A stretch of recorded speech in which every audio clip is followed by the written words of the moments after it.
పశ్చిమాసియాలో ఉద్రిక్తతలు రోజు రోజుకి పెరుగుతున్నాయి. సౌదీ అరేబియా, దుబాయ్ మధ్య యుద్ధ మేఘాలు కమ్ముకుంటున్నాయి.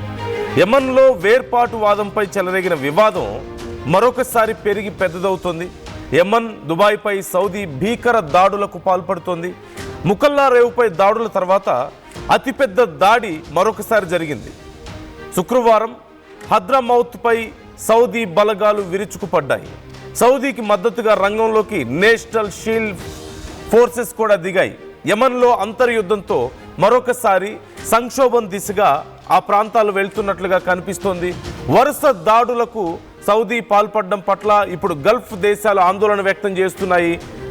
యెమన్లో పరిస్థితులు రోజు రోజుకి దిగజారుతున్నాయి. ఇప్పటికే హౌతీలతో అంతర్గతంగా నానా గందరగోళం జరుగుతుంటే ఇప్పుడు సౌదీ దాడులతో మరొకసారి తీవ్ర అంతర్యుద్ధ పరిస్థితులు, అంటే గల్ఫ్ దేశాల మధ్య పరిస్థితులు మరింత దిగజారిపోయే అవకాశాలు ఉన్నాయని చెప్తున్నారు.